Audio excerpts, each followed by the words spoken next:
Class കേൾക്കുന്നില്ലല്ലോ.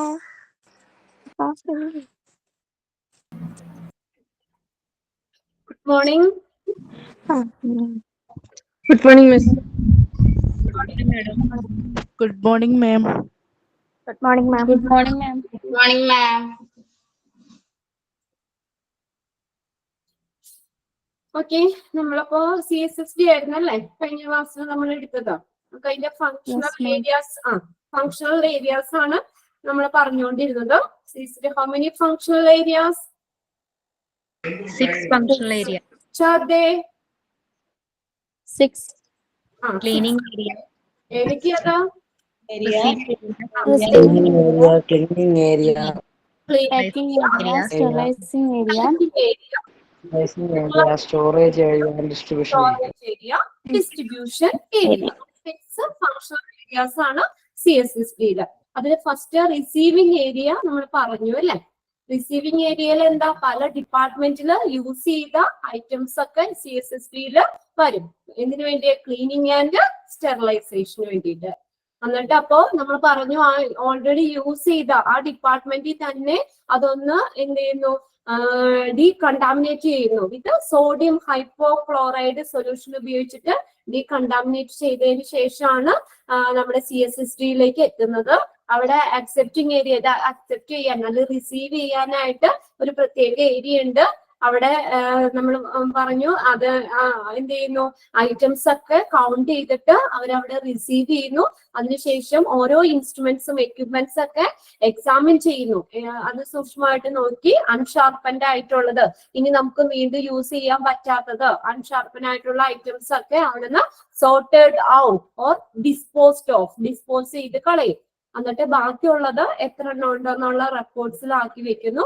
Afterwards the items are transferred to next എങ്ങോട്ടാ പോകുന്നത്? Next area cleaning area. ഇവിടെ വരെയല്ലേ കഴിഞ്ഞ ക്ലാസ്സിൽ നമ്മൾ പറഞ്ഞത്. Okay, Yes, ma'am. അപ്പൊ ഇങ്ങനെ ഇത്രയും കാര്യങ്ങൾ ഫസ്റ്റ് നമ്മൾ റിസീവിംഗ് ഏരിയയിലുള്ളത് ഇത്രയും കാര്യങ്ങളൊക്കെ കഴിഞ്ഞതിന് ശേഷം നെക്സ്റ്റ് ഈ ഐറ്റംസ് നെക്സ്റ്റ് പോകുന്നത് ക്ലീനിങ് ഏരിയയിലേക്കാണ്. ഇനി അവിടെ എന്തൊക്കെ കാര്യങ്ങളാണ് ചെയ്യുന്നതെന്ന് നോക്കിയേ. Here the instruments are cleaned either manually or by using machines. ഇപ്പൊ ക്ലീനിങ് ഏരിയ പേര് കേൾക്കുമ്പോൾ തന്നെ നമുക്കറിയാം ഇൻസ്ട്രുമെന്റ്സ് ഒക്കെ ക്ലീൻ ആക്കുന്നു. അത് ഒന്നില്ലെങ്കിൽ മാനുവലി എന്ന് പറഞ്ഞാൽ എങ്ങനെയാ, നമ്മൾ തന്നെ സ്വന്തമായിട്ട് ഹാൻഡ് ഉപയോഗിച്ചിട്ട് തന്നെ സോപ്പ് വാട്ടർ ഒക്കെ ഉപയോഗിച്ചിട്ട് നമ്മൾ മാനുവലി സമയത്തായാൽ തന്നെ നമ്മൾ ക്ലീൻ ചെയ്യുന്നു. ഓർ ബൈ യൂസിങ് മെഷീൻ, നമ്മള് അല്ലെങ്കിൽ അവിടെ നമുക്ക് മെഷീൻസ് യൂസ് ചെയ്യാം. എന്തായാലും നെക്സ്റ്റ് നമ്മള് ഈ ക്ലീനിങ് ഏരിയയിൽ ആദ്യം ചെയ്യുന്നത് അത് എന്ത് ചെയ്യുന്നു, ക്ലീൻ ചെയ്യാണ്. നമുക്ക് കിട്ടിയിട്ടുള്ള ഐറ്റംസ്, ആ ഇൻസ്ട്രുമെന്റ്സ് ഒക്കെ മാനുവൽ ആയിട്ടോ അല്ലെങ്കിൽ മെഷീൻ യൂസ് ചെയ്തിട്ടോ ക്ലീൻ ചെയ്യുന്നു. For manual washing with the water supply, detergents and brushes for many sizes and shapes are needed in area. Okay, ഇനി മാനുവൽ വാഷിംഗ് ആണെങ്കിൽ എന്തൊക്കെ വേണം? സാധാരണ നമ്മൾ കഴുകുന്ന പോലെ തന്നെ വാട്ടർ സപ്ലൈ വേണം, ഡിറ്റർജൻസ് വേണം, and brushes for many size and shape. പല സൈസിലുള്ളത് പല ഷേപ്പിലുള്ളതൊക്കെ ബ്രഷസ് വേണം. എന്നുവെച്ചാൽ ഇൻസ്ട്രുമെന്റ്സ് എക്യുപ്മെന്റ്സിന്റെ ഉള്ളിലുള്ളത് ഇപ്പൊ കാര്യങ്ങളൊക്കെ ക്ലീൻ ചെയ്യാനായിട്ട് പല വലുതും ചെറിയ ഹോളുകൾ അങ്ങനെയൊക്കെ ഉണ്ടെങ്കിൽ അതൊക്കെ വാഷ് ചെയ്യാൻ വേണ്ടിയിട്ട് സ്മോൾ ആയിട്ടുള്ള ബ്രഷസ്, അങ്ങനെ പല സൈസിലും ഷേപ്പിലുള്ള ബ്രഷസ് നമുക്ക് അവിടെ യൂസ് ചെയ്യാം മാനുവൽ വാഷിങ്ങില്. Okay, for manual washing with the water supply, detergent and brushes for many sizes and shapes are needed in area. ഇനി നെക്സ്റ്റ് നോക്കിയേ. Ultrasonic washer is A machine which is used for cleaning surgical tools. ഇനി machine ആണെങ്കിൽ അവിടെ ഏത് മെഷീനാ? ഇത് എക്സാമിന് ചോദിച്ചിട്ടുണ്ട്. Dash machine is used for cleaning surgical tools. ഏത് മെഷീനാ യൂസ് ചെയ്യുന്നത്? സർജിക്കൽ ടൂൾസുകൾ ക്ലീൻ ചെയ്യാൻ ഉപയോഗിക്കുന്നത് ഇതാണ് അൾട്രാസോണിക് വാഷർ. ആ മെഷീനാണ് യൂസ് ചെയ്യുന്നത്. Ultrasonic washer is A machine which is used for cleaning surgical tools. It turns high frequency sound waves into mechanical vibration that makes small bubbles that burst on the internal surface of the tools and remove the waste particle. ഇനി നോക്കി ഇവിടെ നമ്മൾ manually ആണെങ്കിൽ നമ്മൾ പറഞ്ഞു ആ equipment എടുത്ത് നമ്മൾ ബ്രഷസ് ഉപയോഗിച്ച് സോപ്പും ഡിറ്റർജൻസ് സോപ്പോ ഡിറ്റർജൻസ് ഒക്കെ ഉപയോഗിച്ച് വെള്ളം ഉപയോഗിച്ചിട്ട് നമ്മൾ സാധാരണ വാഷ് ചെയ്യണ പോലെ വാഷ് ചെയ്യും. ഇനി നമ്മൾ മെഷീൻ ആണെങ്കിൽ അവിടെ യൂസ് ചെയ്യുന്നത് അൾട്രാസോണിക് വാഷർ ആണ്. ഇവിടെ എന്താ നോക്കി, ഇവിടെ high ഫ്രീക്വൻസിയിലുള്ള sound waves mechanical vibrations ആക്കി മാറ്റും. അപ്പൊ സൗണ്ട് വേവിനെ മെക്കാനിക്കൽ വൈബ്രേഷൻ ആക്കി മാറ്റും. അപ്പൊ ഇങ്ങനെ വൈബ്രേറ്റ് ചെയ്യുമ്പോൾ അവിടെ എന്തുണ്ടാകും, ചെറിയ ചെറിയ ബബിൾസുകൾ ഉണ്ടാകും, സ്മോൾ ബബിൾസ്. ചെറിയ ചെറിയ വൈബ്രേറ്റ് ചെയ്യുമ്പോൾ നമുക്കറിയാം, ഇങ്ങനെ വെള്ളം ഇങ്ങനെ വൈബ്രേറ്റ് ചെയ്ത് പോകുമ്പോൾ അവിടെ ചെറിയ ചെറിയ കുമിളകള് ബബിൾസ് ഉണ്ടാക്കും. That based on the internal surface of the tools. അപ്പൊ ഈ കുമിളകൾ നേരെ വന്ന് ആ ടൂൾസിന്റെ ഇന്റേണൽ സർഫസിൽ വന്ന് ടച്ച് ചെയ്യും. And remove the waste particle. അങ്ങനെയാണ് വേസ്റ്റ് പാർട്ടിക്കിൾസ് ഒക്കെ നമ്മൾ റിമൂവ് ചെയ്യുന്നത്, അല്ലെങ്കിൽ അൾട്രാസോണിക് വാഷർ ഉപയോഗിച്ച് അങ്ങനെയാണ് ക്ലീൻ ചെയ്യുന്നത്. അപ്പൊ സൗണ്ട് വേവ്സ് എന്താക്കി മാറ്റുന്നു, മെക്കാനിക്കൽ വൈബ്രേഷൻസ് ആക്കി മാറ്റുന്നു. അതിന്റെ ഫലമായിട്ട് സ്മോൾ ബബിൾസ് ഉണ്ടാക്കുന്നു. ആ ബബിൾസുകൾ ആ ടൂൾസിന്റെ ഇന്റേണൽ സർഫസിൽ വന്ന് പതിക്കുമ്പോൾ അവിടെയുള്ള വേസ്റ്റ് പാർട്ടിക്കിൾസിനെയൊക്കെ റിമൂവ് ചെയ്ത് കളയുന്നു. After the tools are washed, they are dried in oven dryer and transferred to packing area. Next, കഴിഞ്ഞ സാറ്റർഡേ എക്സാം ഉണ്ടായിരുന്നു, മെയിൻ എക്സാം. അതിനകത്ത് ചോദിച്ച ക്വസ്റ്റ്യൻ ആയിരുന്നു കേട്ടോ ഇത്. After the tools are washed, they dried in oven dryer and transferred to dash. Okay, tools ഒക്കെ wash ചെയ്ത് എന്നിട്ട് ഡ്രൈ ചെയ്തിട്ട് എവിടെ വെച്ചിട്ട് dry in oven dryer, oven ഡ്രയറിൽ വെച്ച് ഡ്രൈ ചെയ്തിട്ട് നെക്സ്റ്റ് പോകുന്നത് ആൻഡ് ട്രാൻസ്ഫർ ടു ഡാഷ്. ഏത് ഏരിയയിലേക്ക് നെക്സ്റ്റ് പോകുന്നത്? ക്ലീനിങ് കഴിഞ്ഞ ഉടനെ പാക്കിംഗ് ഏരിയ പോകുന്നത്. Okay, after the tools are washed, they are dried in oven dryer and transferred to packing area. Next അടുത്തത് പോകുന്ന പാക്കിംഗ് ഏരിയയിലാണ്. ഓക്കെ, ഇനി നെക്സ്റ്റ് നോക്കിയേ പാക്കിംഗ് ഏരിയ. ഇവിടെ എന്താ, അപ്പൊ നമ്മൾ ഡ്രൈഡ് ആയിട്ടുള്ള ആ ഇൻസ്ട്രുമെന്റ്സ്, ക്ലീൻ ആയിട്ട് ഡ്രൈ ചെയ്ത ഉണങ്ങിയ ആ ഇൻസ്ട്രുമെന്റ്സ് ഒക്കെ പാക്ക് ചെയ്യുന്നു. Are pack before sterilisation. Okay, എങ്ങനെയാ സ്റ്റെറിലൈസേഷൻ ചെയ്യുന്നതിന് മുന്നേ അത് പാക്ക് ചെയ്യും. അപ്പൊ ആദ്യം പാക്ക് ചെയ്യുക ചെയ്യുന്നത്. ഓക്കെ, പാക്ക് ചെയ്തിട്ടാണ് സ്റ്റെറിലൈസേഷൻ ചെയ്യുന്നത്. Cleaned and dried instruments are packed before sterilization. ഇനി നോക്കി എന്തിനാ അങ്ങനെ ചെയ്യുന്നത്? So that they are not tainted or contaminated while handling after they are sterilized. Sterilise ചെയ്തിട്ട് നമ്മൾ പിന്നെ അത് ഇൻസ്ട്രുമെന്റ്സ്, ആ എക്യുപ്മെന്റ്സുകളൊക്കെ നമ്മൾ കൈകൊണ്ടൊക്കെ എടുക്കുമ്പോൾ വീണ്ടും അത് കണ്ടാമിനേറ്റഡ് ആവാനുള്ള ചാൻസ് ഉണ്ട്. അപ്പൊ അങ്ങനെ വരാതിരിക്കാൻ വേണ്ടി പാക്ക് ചെയ്തിട്ടാണ് സ്റ്റെറിലൈസ് ചെയ്യുന്നത്. പിന്നെ നമ്മൾ ആ പാക്കറ്റിലല്ലേ, ആ പാക്കിങ്ങിലല്ലേ പിടിക്കുള്ളൂ. പിന്നെ നേരെ ഡയറക്റ്റ് നമ്മൾ ആ ഇൻസ്ട്രുമെന്റ്സിലേക്ക് ടച്ച് ചെയ്യേണ്ട ആവശ്യമില്ല. അപ്പൊ വീണ്ടും അത് സ്റ്റെറിലൈസ് ചെയ്തതിന് ശേഷം വീണ്ടും നമ്മൾ കൈയൊക്കെ നമ്മൾ പിടിക്കുമ്പോൾ അത് കണ്ടാമിനേറ്റ് ആവാതിരിക്കാൻ വേണ്ടിയിട്ടാണ് എന്ത് ചെയ്യുന്നു, പാക്ഡ് ബിഫോർ സ്റ്റെറിലൈസേഷൻ. സ്റ്റെറിലൈസേഷൻ ചെയ്യുന്നതിന് മുന്നേ തന്നെ പാക്ക് ചെയ്ത് വെക്കുന്നു. Okay, cleaned and dried instruments are packed before sterilization so that they are not tainted while handling after they are sterilized. Sterilise ചെയ്തിട്ട് ഹാൻഡിൽ ചെയ്യുമ്പോൾ അത് കണ്ടാമിനേറ്റഡ് ആവാൻ ചാൻസ് ഉണ്ട്. അപ്പൊ അങ്ങനെ വരാതിരിക്കാൻ വേണ്ടിയിട്ട് പാക്ക് ചെയ്യുന്നു, എന്നിട്ട് സ്റ്റെറിലൈസേഷൻ ചെയ്യുന്നു. Most of the items are packed in trays which are covered with a double layer of cotton cloth, paper envelope and are also available. നോക്കിയേ, most of the items are packed in trays. എന്നിട്ട് ആ items ഒക്കെ എന്ത് ചെയ്യുന്നു, നമ്മളത് ട്രേയിലേക്ക് double layer of cotton clothes അല്ലെങ്കിൽ paper envelope. Paper envelope എന്ന് പറഞ്ഞ പേപ്പറിന്റെ കവറുകൾ അതെങ്ങനെയാ, ആർ ഓൾസോ അവൈലബിൾ. ഏതാണ് അവൈലബിൾ? ഡബിൾ ലെയർ ഓഫ് കോട്ടണോ അല്ലെങ്കിൽ കോട്ടൺ ക്ലോത്ത്സ് ആണെങ്കിൽ അത്, അല്ലെങ്കിൽ പേപ്പർ എൻവലപ്പ് ആണ്, പേപ്പർ കവറുകളാണെങ്കിൽ അത് ഏതാണ് അവൈലബിൾ ആയിട്ടുള്ളത് അത് എടുക്കുക, അത് വെച്ചിട്ട് കവർ ചെയ്യും. Effective but costly. എഫക്റ്റീവ് ആണ്, അതുപോലെ തന്നെ കോസ്റ്റ്ലിയുമാണ്. അല്ലെങ്കിൽ സ്റ്റെറിലൈസ് ചെയ്യുമ്പോൾ ഇത് ചീത്തയായി പോവില്ലേ, അത്രയും സ്റ്റീമാണ്. ടെമ്പറേച്ചർ എബോവ് 100 ഡിഗ്രി ആണ് സ്റ്റെറിലൈസ് ചെയ്യുന്നത്, അപ്പൊ ഇത് ചീത്തയായി പോകും. അതുകൊണ്ട് നല്ല കോസ്റ്റ്ലി ആയിട്ടുള്ള എഫക്റ്റീവ് ആയിട്ടുള്ള പേപ്പർ എൻവലപ്പ് ആണെങ്കിൽ അങ്ങനെ, അല്ലെങ്കിൽ കോട്ടൺ ക്ലോത്ത്സ് ആണെങ്കിൽ, double layer of cotton clothes ആണെങ്കിൽ അത് ഉപയോഗിച്ച് കവർ ചെയ്യും. എന്നിട്ട് അത് ട്രേയിലേക്ക് വെക്കും. ഓരോ ട്രേയിലേക്ക് അത് അടക്കി അടക്കി വെക്കും. Most of the items are packed in trace which are covered with a double layer of cotton cloths. Paper envelope are also available. Plastic bags are used for ETO sterilization. Okay, ethylene oxide sterilization, ETO sterilization plastic ബാഗുകളാണ് അവിടെ use ചെയ്യുന്നത്. അപ്പൊ ചോദിക്കാം, plastic bags are used for dash sterilization, ETO sterilization. അവിടെ plastic ബാഗുകളാണ് use ചെയ്യുന്നത്. Sealing machine is also used. Sealing machine use ചെയ്യും, seal ചെയ്യാൻ വേണ്ടിയിട്ട് സീലിംഗ് മെഷീൻ യൂസ് ചെയ്യും. പ്ലാസ്റ്റിക് ബാഗുകളാണ് ETO സ്റ്റെറിലൈസേഷൻ ഉപയോഗിക്കുന്നത്.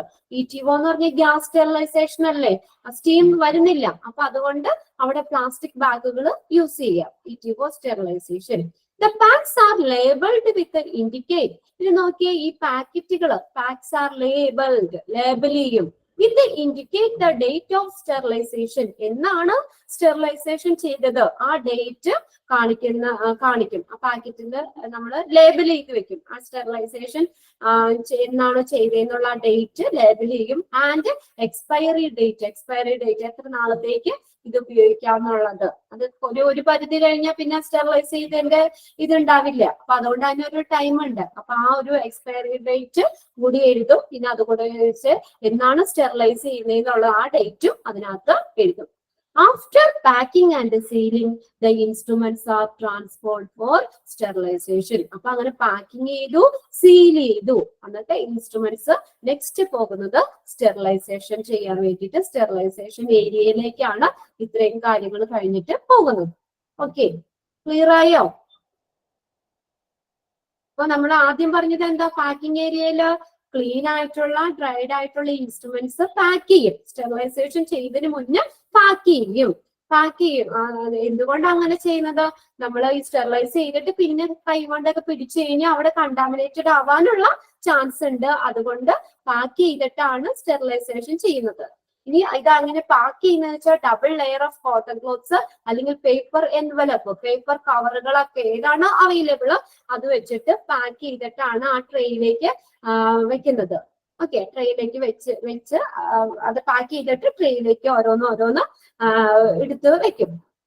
ഇനി പ്ലാസ്റ്റിക് ബാഗുകളാണ്, ETO സ്റ്റെറിലൈസേഷൻ ആണെങ്കിൽ പ്ലാസ്റ്റിക് ബാഗുകളാണ് യൂസ് ചെയ്യുന്നത്.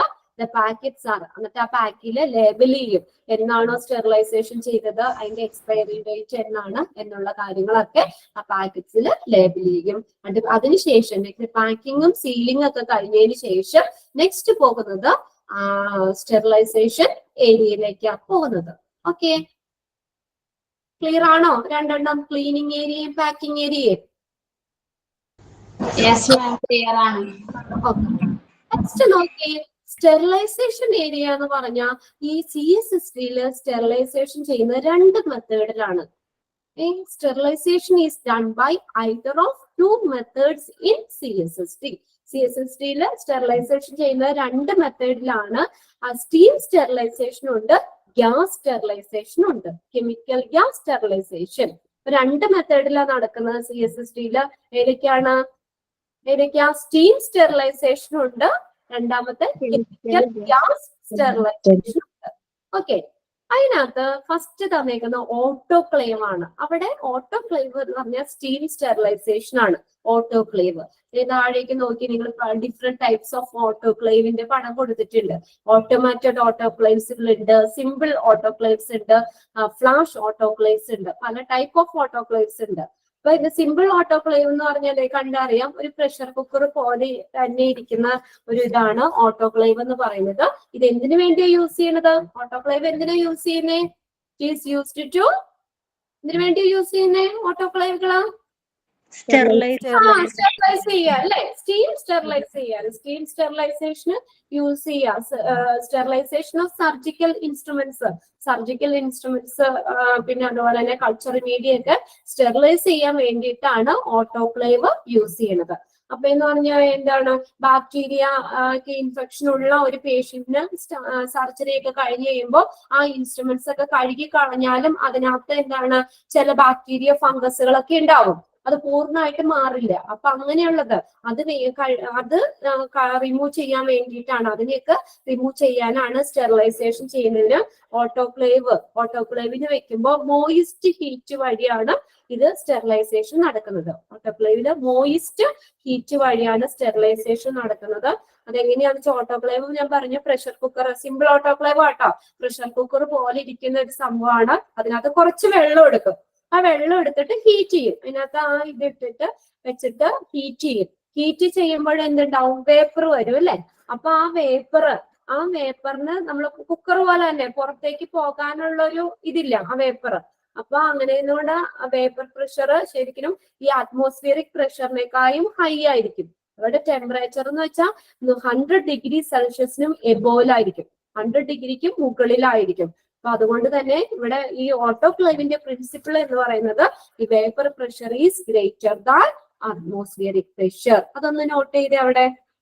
ഇതാണ് ഓട്ടോക്ലേവിന്റെ പ്രിൻസിപ്പിൾ പറയുന്നത്. Vapour pressure is greater than atmospheric pressure. Vapor pressure is greater than atmospheric pressure. അതിനേക്കാളും കൂടുതലായിരിക്കും. അതിന്റെ ടൈമും കാര്യങ്ങളൊക്കെ പറയുന്നുണ്ട്. പിന്നെ അതിനകത്തുനിന്ന് ഒരു ക്വസ്റ്റ്യൻ ഓട്ടോക്ലേവിന്റെ ചോദിക്കാറുള്ളത് അതിന്റെ ആ ടെമ്പറേച്ചർ ഇതാ പറയുന്നത്. ക്വസ്റ്റ്യൻ ഞാൻ വായിക്കാം. Which of the following is correct to autoclave? Options ഞാൻ പറയാം. Temperature below 100 degree Celsius, temperature at 100 degree Celsius, temperature above 100 degree Celsius, none of the above. Autoclave ഏതാ പറഞ്ഞേ? Autoclave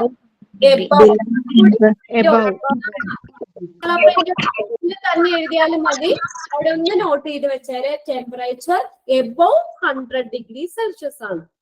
temperature above 100 degree Celsius. ഇതാണ് ഓട്ടോക്ലേവില്. അതിന്റെ principle എന്ന് പറഞ്ഞാൽ vapour pressure is greater than atmospheric pressure. ഇത് pressure cooker പോലെ ഇരിക്കുന്ന സാധനമാണ്. സർജിക്കൽ ഇൻസ്ട്രുമെന്റ്സ്, കൾച്ചർ മീഡിയ ഒക്കെ സ്റ്റെറിലൈസ് ചെയ്യാൻ വേണ്ടിയിട്ടാണ് ഓട്ടോക്ലേവ് ഉപയോഗിക്കുന്നത്. ഓട്ടോക്ലേവിന് ചെയ്യുന്നത് ഏതാണ്? സ്റ്റീം സ്റ്റെറിലൈസേഷൻ ചെയ്യുന്നത്. ഇവിടെ നോക്കി, ഇനി നിങ്ങളുടെ നോട്ടിലേക്ക് നോക്കി. ഓട്ടോക്ലേവ്സ്. Steam under pressure is the most affordable എന്ന് വെച്ചാൽ താങ്ങാവുന്നത്, കോസ്റ്റ് ഫ്രണ്ട്ലി ആയിട്ടുള്ള method of sterilization. Cost friendly method of sterilization എന്ന് പറഞ്ഞാൽ ഓട്ടോക്ലേവ് ആണ്. Steam under pressure that is ഓട്ടോക്ലേവിന്റെ പ്രിൻസിപ്പിൾ ആണ്. പറഞ്ഞു vapour pressure is greater than atmospheric pressure ആണ്. ഇവിടെ സ്റ്റീം സ്റ്റെറിലൈസേഷൻ ആണ് ഓട്ടോക്ലേവ് ചെയ്യുന്നത്. Steam under pressure is the most affordable. Affordable എന്ന് വെച്ചാൽ താങ്ങാവുന്നത്, cost friendly method of sterilization. Autoclave produces steam under at a temperature of 121 degree centigrade. കണ്ടോ, temperature 100 ഡിഗ്രിയിൽ മുകളിലാന്ന് പറഞ്ഞു. ഇവിടെ നോക്കിയ ടെമ്പറേച്ചർ എത്രയാ? 121 ഡിഗ്രി സെന്റിഗ്രേഡ്. അതൊന്നും അണ്ടർലൈൻ ചെയ്തിട്ടോ കേട്ടോ. ഇനി എക്സാമിന് എങ്ങാനും ചോദിച്ചാൽ അതിന്റെ temperature steam at a temperature of 121 degree centigrade under 50 pounds of pressure. Pressure നോക്കിയേ, 50 പൗണ്ട്സ്. പൗണ്ട് എന്ന് പറഞ്ഞാൽ എന്താ? POUND, pound. പൗണ്ട് എന്താ അളക്കുന്നതാ?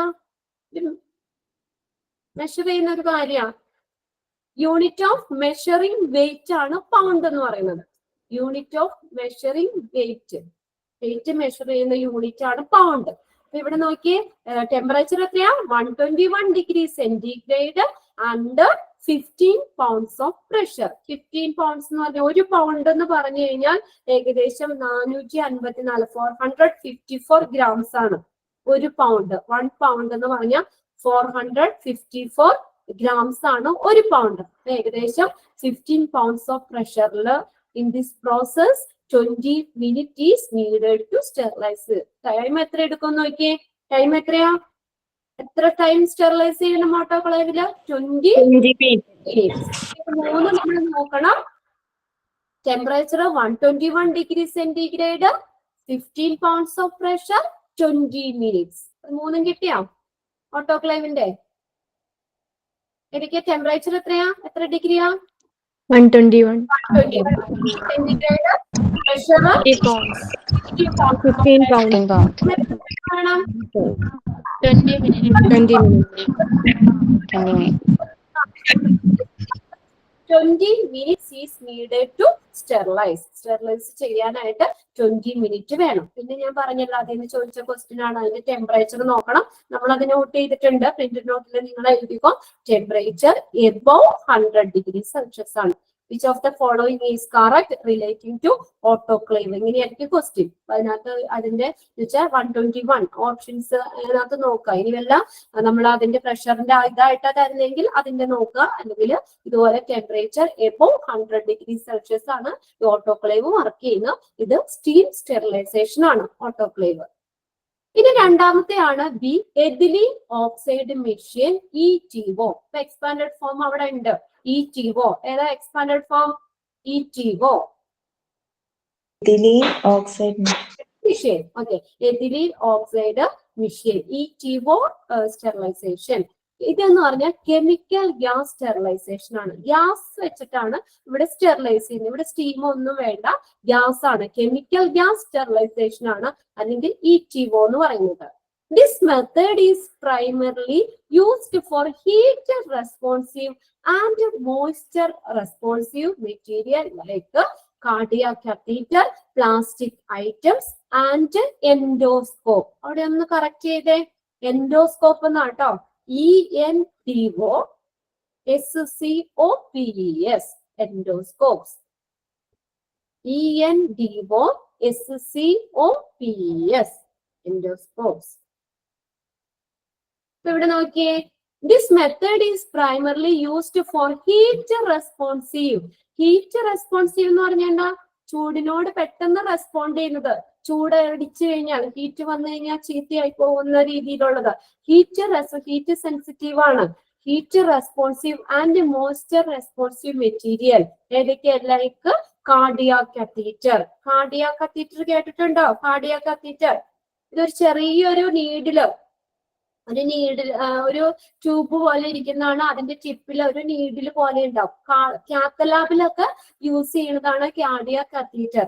Heart functions, cardio vascular conditions ഒക്കെ ചെക്ക് ചെയ്യാൻ വേണ്ടിയിട്ട്, ഇപ്പൊ ബ്ലോക്ക് കാര്യങ്ങളൊക്കെ ഉണ്ടെങ്കിൽ ഈ കത്തീറ്റർ യൂസ് ചെയ്തിട്ട് അവിടെ ബ്ലോക്ക് എവിടെയാന്നൊക്കെ കണ്ടുപിടിച്ച് അതിന്റെ ഉള്ളിലൊക്കെ കൊടുക്കുന്നത്. അപ്പൊ കാത്തലാബില് കാർഡിയോളജി ആയിട്ടൊക്കെ ബന്ധപ്പെട്ട് വരുന്ന അവിടെ യൂസ് ചെയ്യുന്ന കാത്തലാബില് യൂസ് ചെയ്യുന്ന ഒരു ഇൻസ്ട്രുമെന്റ് ആണ് കാർഡിയാക് കത്തീറ്റർ എന്ന് പറയുന്നത്. പിന്നെ അതുപോലെ കൂടാതെ പ്ലാസ്റ്റിക് ഐറ്റംസുകൾ ആൻഡ് എൻഡോസ്കോപ്പ്. എൻഡോസ്കോപ്പ് കേട്ടിട്ടില്ലേ? എൻഡോസ്കോപ്പ് ചെയ്യാൻ വേണ്ടി ഉപയോഗിക്കുന്ന ഇൻസ്ട്രുമെന്റ് ആണ് എൻഡോസ്കോപ്പ്. ENDOSCOPE endoscope. എൻഡോസ്കോപ്പി എന്താ? നമ്മുടെ ഉള്ളിലുള്ള ഇന്റേണൽ ഓർഗൻസിനെയൊക്കെ നമ്മൾ സർജറി കൂടാതെ തന്നെ മനസ്സിലാക്കാനായി ഇതുപോലെ ഒരു ട്യൂബാണ് നമ്മുടെ വയറിന്റെ ഉള്ളിലേക്ക് ഇട്ടിട്ട്, ഇപ്പൊ വയറിന്റെ ഉള്ളിലേക്ക് ആണെങ്കിലും അതിനകത്തൊരു ലൈറ്റ് ഉണ്ടാവും. അതിന്റെ ടിപ്പില് ഒരു ലൈറ്റ് ഘടിപ്പിച്ചിട്ടുണ്ടാവും, ക്യാമറ ഉണ്ടാവും. എന്നിട്ട് അപ്പൊ അത് നമ്മുടെ വയറിന്റെ ഉള്ളിലേക്ക് അകത്തേക്ക് ഇട്ട് കഴിയുമ്പോൾ ആ ഇതൊക്കെ ലൈറ്റ് ഉണ്ടല്ലോ, ഉള്ളിലുള്ള കാര്യങ്ങളൊക്കെ ആ ക്യാമറയിൽ വന്നിട്ട് അതിന്റെ നെക്സ്റ്റ് ഓപ്പോസിറ്റ് എൻഡ് നേരെ ഒരു കമ്പ്യൂട്ടറിലേക്ക് ആയിരിക്കും കണക്ട് ചെയ്തേക്കുന്നത്. അപ്പൊ അത് പോകുന്ന പാത്ത്, അവിടെയുള്ള ഓർഗൻസിന് ഒക്കെ നമ്മൾ ക്ലിയർ ആയിട്ട് കാണാൻ പറ്റും. അങ്ങനെ ട്രീറ്റ്മെന്റ് ചെയ്യാം. അപ്പൊ നമ്മുടെ ഉള്ളിൽ ഇന്റേണൽ ഓർഗൻസ് ഒക്കെ നോക്കാൻ. അപ്പൊ നമ്മൾ സർജറി ഒന്നും വേണ്ടല്ലോ. സർജറി കൂടാതെ വയറ് തുറന്ന് നോക്കണ്ട. വയറ്റിന്റെ ഉള്ളിൽ വല്ല പ്രശ്നങ്ങൾ കാണാനായിട്ട് ഈ എൻഡോസ്കോപ്പ് ചെയ്താൽ മതിയാവും. എൻഡോസ്കോപ്പ് ചെയ്തിട്ടുണ്ടോ ആർക്കെങ്കിലും? ഈ കൂട്ടത്തില് എൻഡോസ്കോപ്പ് ഉപയോഗിച്ചിട്ടുണ്ട്? എൻഡോസ്കോപ്പി ചെയ്തിട്ടുണ്ടോ? Yes ma'am, ചെയ്തിട്ടുണ്ട്. ചിതയ്ക്കാണോ? എന്ത് എന്തിനാണ്, എന്ത് ഡിസീസ് ആയിട്ട് എൻഡോസ്കോപ്പ്? ശരിക്കും CA പേഷ്യന്റ് ആണ്. ക്ലിയർ ആവും. അൾസർ വന്നപ്പോ വിപിന്റെക്ക് എന്തിനാ ചെയ്തേ എൻഡോസ്കോപ്പി? എനിക്കല്ല, എന്റെ അച്ഛന് ചെയ്തതാണ്. അച്ഛന് എന്തായിരുന്നു പ്രശ്നം? ഗ്യാസ്ട്രിക് ആയിട്ട് ബന്ധപ്പെട്ടായിരുന്നോ? അത് അൾസർ വന്നിട്ടായിരുന്നു. അൾസർ വന്നിട്ട് അല്ലേ? ഓക്കെ. ആ. അപ്പൊ നമുക്കൊന്ന് വളരെ ഇതെങ്ങനെയുള്ളതൊക്കെ വന്നതോടുകൂടി നമുക്ക് ഓപ്പൺ സർജറി വേണ്ടല്ലോ. അല്ലെങ്കിൽ നമ്മൾ ഓപ്പൺ സർജറി ചെയ്ത് നോക്കണം ഉള്ളിലുള്ള പ്രശ്നങ്ങൾ കണ്ടുപിടിക്കാൻ. അപ്പൊ അങ്ങനെയുള്ള എൻഡോസ്കോപ്പ്, പിന്നെ പ്ലാസ്റ്റിക് ഐറ്റംസുകള്, കാർഡിയാക് കത്തീറ്റർ, ഇങ്ങനെയുള്ള മെറ്റീരിയൽസ് ഹീറ്റ് റെസ്പോൺസീവ് ആണ്. അത് ചൂടടിച്ചു കഴിഞ്ഞാൽ ചീത്തയായി പോകും. അപ്പൊ ഇങ്ങനെയുള്ള മെറ്റീരിയൽസുകളൊക്കെ സ്റ്റെറിലൈസ് ചെയ്യാൻ വേണ്ടി ഉപയോഗിക്കുന്നത് ETO ആണ്, കെമിക്കൽ ഗ്യാസ് സ്റ്റെറിലൈസേഷൻ ആണ്. It is costly machine. കണ്ടോ, ഇത് വളരെ കോസ്റ്റ്ലി ആയിട്ടുള്ള മെഷീൻ ആണ് എഥിലീൻ ഓക്സൈഡ് മെഷീൻ എന്ന് പറയുന്നത്. And use poisonous gas due to which it is necessary to make sure that these items are to be free of gas molecules before using them on a patient. നോക്കിയേ, it is costly machine. ഇത് വളരെ costly ആയിട്ടുള്ളതാണ്, വളരെ വില കൂടിയ machine ആണ്. ഇവിടെ use ചെയ്യുന്നത് പോയിസണസ് ഗ്യാസ് ആണ്, എഥിലീൻ ഓക്സൈഡ് പോയിസണസ് ഗ്യാസ് ആണ് അവിടെ യൂസ് ചെയ്യുന്നത്. ഡ്യൂ ടു വിച്ച് ഈസ്, അപ്പൊ നമ്മൾ ഈ ഗ്യാസ് ഉപയോഗിച്ചിട്ടാണ്, പോയിസണസ് ഗ്യാസ് ഉപയോഗിച്ചിട്ടാണ് അവിടെ സ്റ്റെറിലൈസ് ചെയ്യുന്നത്. അപ്പൊ നമ്മൾ എന്ത് ചെയ്യണം? It is necessary to make sure that these items are to be free of gas molecule before using them on a patient. അപ്പൊ അത് ആ എൻഡോസ്കോപ്പ് ഇപ്പൊ ഇത് നമ്മളിങ്ങനെ ETO sterilisation, chemical gas sterilisation ചെയ്തു, അവിടെ പോയിസണസ് ഗ്യാസ് ആണ് യൂസ് ചെയ്യുന്നതെന്ന് പറഞ്ഞു. അത് കഴിഞ്ഞ് നെക്സ്റ്റ് പേഷ്യന്റിൽ അത് യൂസ് ചെയ്യുന്നതിന് മുന്നേ തന്നെ നമ്മൾ എന്താ വളരെയധികം ശ്രദ്ധിക്കണം. അതായത് നമ്മൾ ഉറപ്പുവരുത്തണം എന്താണ്, it is free of gas molecule. ഗ്യാസിന്റെ ഒരു ഗ്യാസിന്റെ ഒരു കണിക പോലും ഇല്ല എന്നുള്ളത് നമ്മൾ ഷുവർ ആക്കണം. നിങ്ങൾ എന്തുകൊണ്ടാണ് വളരെ പോയിസണസ് ഗ്യാസ് യൂസ് ചെയ്യുന്നത് പറഞ്ഞ് സ്റ്റെറിലൈസ് ചെയ്യാൻ വേണ്ടി യൂസ് ചെയ്യുന്നത് പോയിസണസ് ഗ്യാസ് ആണ്. അപ്പൊ അതുകൊണ്ട് തന്നെ ആ ഒരു പേഷ്യന്റിലേക്ക് ആ എക്യുപ്മെന്റ്, ആ ഇൻസ്ട്രുമെന്റ് യൂസ് ചെയ്യുന്നതിന് മുന്നേ തന്നെ അതിൽ നിന്ന് ഫ്രീ ആണെന്നുള്ള കാര്യം ഉറപ്പുവരുത്തണം. വളരെ ക്ലീൻ ആയിരിക്കണം. ആ ഇതിനൊക്കെ ഫ്രീ ആണ്, free of gas molecule before using them on a patient. പേഷ്യന്റിനെ യൂസ് ചെയ്യുന്നതിന് മുന്നേ തന്നെ. The entire cycle may take up to 8 to 12 hours. അപ്പൊ സമയം എന്തോരം എടുക്കും? അത് സ്റ്റെറിലൈസ് ചെയ്യാനുള്ള ടൈം നോക്കിയേ, 8 to 12 hours. 12 മണിക്കൂർ വേണം ആ സൈക്കിള്, സ്റ്റെറിലൈസേഷൻ സൈക്കിള് കംപ്ലീറ്റ് ആവാൻ. വളരെ അധികം സമയം വേണം, ടൈം എടുക്കുന്ന ഒരു കാര്യമാണ് ETO സ്റ്റെറിലൈസേഷൻ എന്ന് പറയുന്നത്. ഇത് കെമിക്കൽ ഗ്യാസ് സ്റ്റെറിലൈസേഷൻ വരുന്നതാണ്. ഇവിടെയും ചോദിക്കാം examiner, which of the following sterilization is used for heat responsive and moisture responsive material? ഏതാ അവിടെ യൂസ് ചെയ്യുന്നത്? അത് നിങ്ങൾ നോക്കാം, ഓപ്ഷൻസ് നോക്കാം. ഇപ്പൊ steam sterilisation, chemical gas sterilisation, both A and B, none of the above. അങ്ങനെ തരുവാണെങ്കിൽ ഓപ്ഷൻ നോക്കാം. അപ്പൊ നമുക്ക് ഏതാ എഴുതാം? അങ്ങനെയാണെങ്കിൽ നമ്മുടെ ഓപ്ഷനില് സ്റ്റീം chemical gas sterilization എഴുതാം. Option A steam sterilization, option B chemical gas sterilization, option C both the A and B, option D none of the above. അങ്ങനെയാണെങ്കിൽ നമ്മുടെ correct answer chemical gas sterilisation ആണ്. ഇനി നമ്മുടെ options നോക്കാം. Autoclave, ETO, flash steriliser അങ്ങനെയാണ് തരുന്നതെങ്കിൽ ഏതെടുക്കും? ഏതാ നമ്മുടെ answer? നോക്കിയിട്ട് നിങ്ങൾ എഴുതണം കേട്ടോ. ഇങ്ങനെയാണ് നമുക്ക് ഓപ്ഷൻ തന്നേക്കുന്നത്, അതനുസരിച്ച് കറക്റ്റ് ആൻസർ ചെയ്യുക.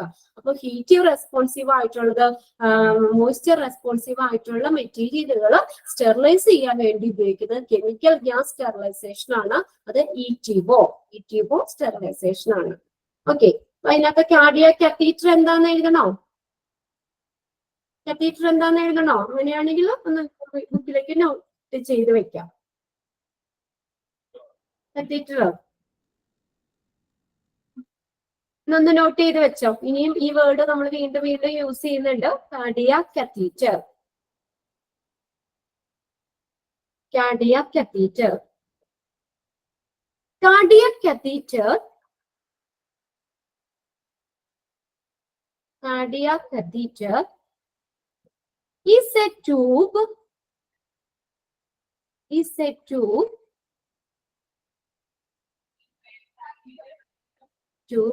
with a small needle, Cardiac catheter is a tube with a small needle used to evaluate evaluate heart functions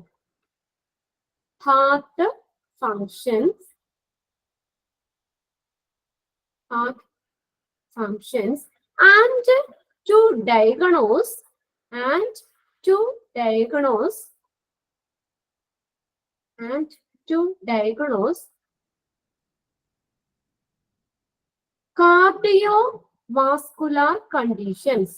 cardiovascular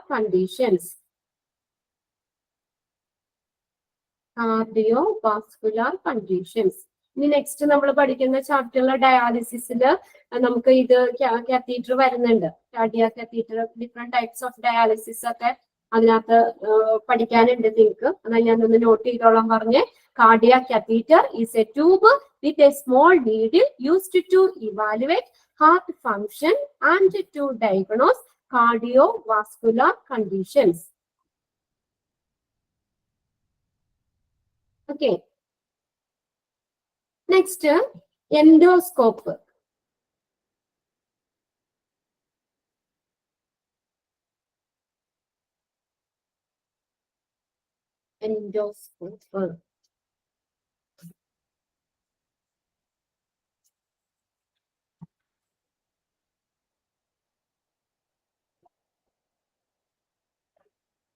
മാം ഒരു ഡൗട്ട് ചോദിച്ചോട്ടെ?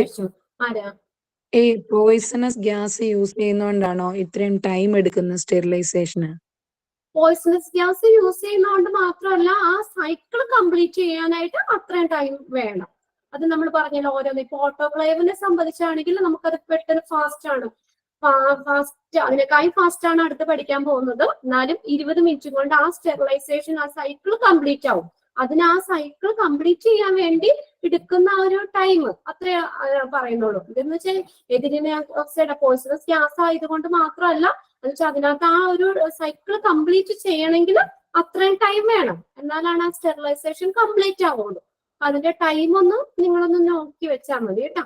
എന്റെ cycle may be 8 to 12 hours കൊണ്ടാണ് ആ സ്റ്റെറിലൈസേഷൻ കംപ്ലീറ്റ് ആവുള്ളൂ. അത്രയും time എടുക്കും അതിന്. ഓക്കെ. ഇനി നെക്സ്റ്റ് നമ്മൾ എൻഡോസ്കോപ്പ് അറിയാലോ. എൻഡോസ്കോപ്പ് എന്ന് പറഞ്ഞാൽ it's a medical device. It's light at the tip and it is used to inside the body cavity. നമ്മുടെ ഓർഗൻസോ ഉള്ളിലുള്ള ഓർഗൻസോ ഇതൊക്കെ നോക്കുന്ന ഒരു ഇൻസ്ട്രുമെന്റ് ആണ് എൻഡോസ്കോപ്പ് എന്ന് പറയുന്നത്. എൻഡോസ്കോപ്പ് ചെയ്യാൻ വേണ്ടി ഉപയോഗിക്കുന്ന ഇൻസ്ട്രുമെന്റ് ആണ് എൻഡോസ്കോപ്പ്. അപ്പൊ ഇങ്ങനെയുള്ള എൻഡോസ്കോപ്പ്, പ്ലാസ്റ്റിക് ഐറ്റംസുകൾ, കാർഡിയാക് കാത്തീറ്റർ മുതലായ ഹീറ്റ് റെസ്പോൺസീവ് ആയിട്ടുള്ള മെറ്റീരിയൽസുകളൊക്കെ സ്റ്റെറിലൈസ് ചെയ്യാൻ വേണ്ടി ഉപയോഗിക്കുന്നത് കെമിക്കൽ ഗ്യാസ് സ്റ്റെറിലൈസേഷൻ ആണ്. അത് അല്ലെങ്കിൽ നമുക്ക് പറയാം ETO മെഷീൻ, ETO സ്റ്റെറിലൈസേഷൻ ആണ് ചെയ്യുന്നത്. അപ്പൊ അതിന്റെ അപ്പൊ എന്താ പറയാ, അത് പോയിസണസ് ആയതുകൊണ്ട് തന്നെ ആ പേഷ്യന്റിന് ആ എൻഡോസ്കോപ്പ് യൂസ് ചെയ്യുന്നതിന് മുന്നേ, എൻഡോസ്കോപ്പ് ആണ് നമ്മൾ സ്റ്റെറിലൈസ് ചെയ്യുന്നെങ്കിൽ അത് യൂസ് ചെയ്യുന്നതിന് മുന്നേ അത് ഗ്യാസ് ഫ്രീ മോളിക്യൂള്, അതായത് എല്ലാ പാർട്ടിക്കിൾസ് ഫ്രീ ആണെന്നുള്ളത് ഷുവർ ആക്കിയതിനു ശേഷം മാത്രമേ പേഷ്യന്റിലേക്ക് യൂസ് ചെയ്യാൻ പറ്റുള്ളൂ. പോയിസണസ് ഗ്യാസ് ആണ് യൂസ് ചെയ്യുന്നത്. അതുകൊണ്ട് തന്നെ അതിന്റെ ടൈം എന്ന് പറഞ്ഞാൽ 8 to 12 hours വേണം ആ സൈക്കിൾ കംപ്ലീറ്റ് ആവാൻ. ഇനി മൂന്നാമത്തെ ടൈപ്പ് എന്ന് പറഞ്ഞാൽ ഫ്ലാഷ് സ്റ്റെറിലൈസർ ആണ്. ഇത് നോക്കി, this machine is largely used in operation theatre, അത് only for emergency purpose. ഇങ്ങനെ തന്നെ എക്സാമിന് ചോദിച്ചിട്ടുണ്ട് കേട്ടോ. ഈ ക്വസ്റ്റ്യൻ റിപ്പീറ്റഡ് ക്വസ്റ്റ്യൻ ആണ്, 2 ക്വസ്റ്റ്യൻ പേപ്പറിൽ ചോദിച്ചിട്ടുള്ള ക്വസ്റ്റ്യൻ ആണ്. This machine, which of the following machine is used in operation theatre for emergency purpose to use steriliser? അല്ലെങ്കിൽ സ്റ്റെറിലൈസേഷന് യൂസ് ചെയ്യുന്ന മെഷീൻ ഏതാണ്? ഓപ്പറേഷൻ തിയേറ്ററിൽ എമർജൻസി പർപ്പസിന് സ്റ്റെറിലൈസേഷൻ ചെയ്യാൻ വേണ്ടി യൂസ് ചെയ്യുന്ന മെഷീൻ ഫ്ലാഷ് സ്റ്റെറിലൈസേഷൻ ആണ്. അല്ലെങ്കിൽ ഡാഷ് ഇട്ട് ആയിട്ട് തരും. Dash machine is largely used in operation theatre for emergency purpose for sterilisation.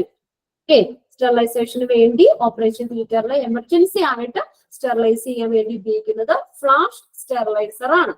This is a special type of autoclave. ഇതെന്ന് പറഞ്ഞാൽ ഒരു സ്പെഷ്യൽ ടൈപ്പ് ഓഫ് ഓട്ടോക്ലേവ് തന്നെയാണ്.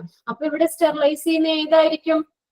സ്റ്റീം സ്റ്റെറിലൈസേഷൻ കെമിക്കൽ ഗ്യാസ് വരുന്നത് Steam തന്നെ സെയിം. അപ്പൊ നമ്മൾ പറഞ്ഞ എയും സിയും ഓട്ടോക്ലേവും ഫ്ലാഷ് സ്റ്റെറിലൈസറും സ്റ്റീം സ്റ്റെറിലൈസേഷനിൽ വരുന്നതാണ്. ETO മാത്രമാണ് കെമിക്കൽ ഗ്യാസ് സ്റ്റെറിലൈസേഷനിൽ വരുന്നത്. ഈ ഫ്ലാഷ് സ്റ്റെറിലൈസർ എന്ന് പറഞ്ഞാൽ ഇത് ഒരു സ്പെഷ്യൽ ടൈപ്പ് ഓഫ് ഓട്ടോക്ലേവ് ആണ്. That has a very short sterilisation cycle. കണ്ടോ, സ്റ്റെറിലൈസേഷൻ സൈക്കിൾ വളരെ ഷോർട്ട് ആണ്, കുറവാണ്. About 3 to 4 minutes owing to of its ability to raise the temperature to 132 degrees centigrade. Temperature ഉണ്ടോ 132 degree centigrade അവിടെ 3 to 4 minutes അത്രയും മതി sterilisation complete ആവാനായിട്ട്. 3-4 മിനിറ്റിനുള്ളിൽ തന്നെ കംപ്ലീറ്റ് ആവും. എന്തുകൊണ്ടാ? ഓപ്പറേഷൻ തിയേറ്ററിലെ എമർജൻസി ആയിട്ട് നമ്മൾ എമർജൻസി പർപ്പസിന് യൂസ് ചെയ്യുന്നതാണ്. അപ്പൊ നമ്മൾ അറ്റ് ടൈം നമ്മൾ സർജറി ചെയ്തുകൊണ്ടിരിക്കുമ്പോ തന്നെ ഏതെങ്കിലും ഇത് സ്റ്റെറിലൈസ് ചെയ്തിട്ട് അപ്പൊ തന്നെ യൂസ് ചെയ്യാൻ വേണ്ടിയാ. അപ്പൊ നമുക്കത് ഒരുപാട് ടൈം എടുക്കാൻ പറ്റില്ല. 20-30 മിനിറ്റോ നമുക്കത് അത് സ്റ്റെറിലൈസ് ചെയ്യാൻ എടുക്കാൻ പറ്റില്ലല്ലോ. അപ്പൊ അതുകൊണ്ട് അറ്റ് ടൈം ആ സർജറി ചെയ്തുകൊണ്ടിരിക്കുമ്പോ തന്നെ നമുക്ക് അത് സ്റ്റെറിലൈസ് ചെയ്ത് യൂസ് ചെയ്യാൻ പറ്റും. അത് ഫ്ലാഷ് സ്റ്റെറിലൈസർ. പേര് പോലെ തന്നെ ഫ്ലാഷ് ആണ്, പെട്ടെന്ന് തന്നെ. എത്ര ടൈം എടുക്കും? എടുക്കുന്നേ 3 to 4 4 മിനിറ്റ്സ് കൊണ്ട് തന്നെ ആ സ്റ്റെറിലൈസേഷൻ സൈക്കിള് കംപ്ലീറ്റ് ആവും. Flash steriliser.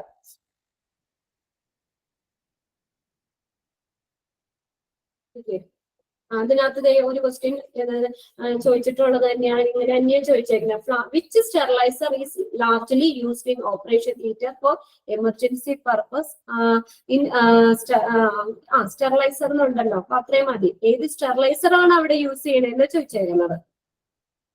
അപ്പൊ തന്നെ ഓപ്പറേഷൻ തിയേറ്റർ തന്നെ കണ്ടു കഴിഞ്ഞാൽ നമുക്ക് എഴുതാം. ഓപ്പറേഷൻ തിയേറ്ററിൽ യൂസ് ചെയ്യുന്നത് ഫ്ലാഷ് സ്റ്റെറിലൈസർ ആണ്. ഓക്കെ, അത് ക്വസ്റ്റ്യൻ ഞാൻ നിങ്ങൾക്ക് മോക്ക് ടെസ്റ്റിലേക്ക് ഇട്ടേക്കാട്ടോ. ആ രണ്ട് പ്രീവിയസ് ക്വസ്റ്റ്യൻ ചോദിച്ചിട്ടുള്ള ക്വസ്റ്റ്യൻ തന്നെയാണ്. Which steriliser is largely used in operation theatre for emergency purpose?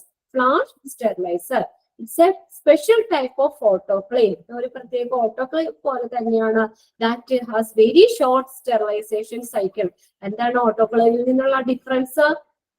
എന്താ? വളരെ ഷോർട്ട് സൈക്കിൾ ഉള്ളൂ. ആ സ്റ്റെറിലൈസേഷൻ സൈക്കിൾ കംപ്ലീറ്റ് ആവാൻ 3 to 4 മിനിറ്റ്സ് മതി. അറ്റ് ടൈം ആ സർജറി ചെയ്തുകൊണ്ടിരിക്കുമ്പോ തന്നെ നമുക്ക് സ്റ്റെറിലൈസ് ചെയ്ത് അത് ഉപയോഗിക്കാം. ഓക്കെ, അതുകൊണ്ട് തന്നെ 3-4 മിനിറ്റ് മതി. ടെമ്പറേച്ചർ നോക്കിയേ. പക്ഷെ എന്താണ്, ആ ടെമ്പറേച്ചർ കുറച്ചും കൂടി നമ്മൾ മറ്റേ ഓട്ടോക്ലേവിനെ വെച്ചതിൽ നമ്മൾ 121 ഡിഗ്രി സെന്റിഗ്രേഡ് പറഞ്ഞു. ഇവിടെ നോക്കിയാൽ 132 ഡിഗ്രി സെന്റിഗ്രേഡിലാണ്. ആ ടെമ്പറേച്ചർ കുറച്ചും കൂടി റേസ് ചെയ്യും. അപ്പൊ അതുപോലെ തന്നെ അവിടെ മിനിറ്റ് ആ ടൈം അതുകൊണ്ട് കുറച്ച് മതി. 3 to 4 മിനിറ്റ്സ് കൊണ്ട് തന്നെ സ്റ്റെറിലൈസേഷൻ കംപ്ലീറ്റ് ആവും. അങ്ങനെ നമ്മൾ 3 ടൈപ്പ് ഓഫ് രണ്ട് സ്റ്റീം സ്റ്റെറിലൈസേഷനും ഒരെണ്ണം കെമിക്കൽ ഗ്യാസ് സ്റ്റെറിലൈസേഷനും ആണ്. അപ്പൊ CSSTയില് സ്റ്റെറിലൈസേഷൻ 2 മെത്തേഡാണ്. സ്റ്റീം സ്റ്റെറിലൈസേഷനും ഉണ്ട്, കെമിക്കൽ ഗ്യാസ് സ്റ്റെറിലൈസേഷനും ഉണ്ട്. അതിൽ ഓട്ടോക്ലേവും ഫ്ലാഷ് സ്റ്റെറിലൈസറും സ്റ്റീം സ്റ്റെറിലൈസേഷനിലാണ് വരുന്നത്.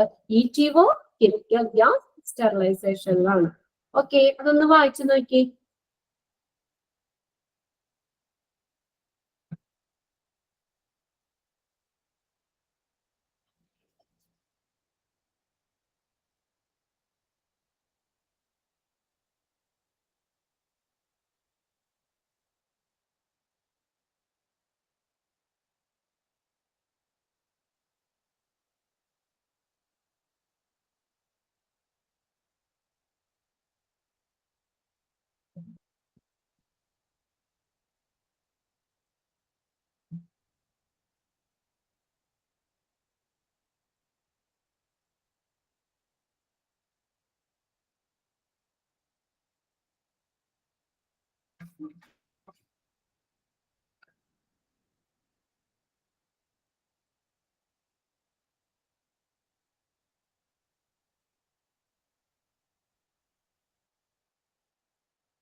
റെഡി ചെയ്ത് കഴിഞ്ഞോ?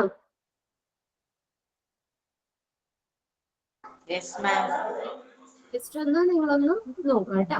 ഇനി നെക്സ്റ്റ് വരുന്നത് അഞ്ചാമത്തെയാണ്. അപ്പൊ നമ്മൾ ഫോർത്ത് സ്റ്റേജ് സ്റ്റെറിലൈസേഷൻ കഴിഞ്ഞു. അതിന്റെ പല ഡിഫറെന്റ് ടൈപ്പ് ഓഫ് സ്റ്റെറിലൈസേഷൻ നമ്മൾ പറഞ്ഞു.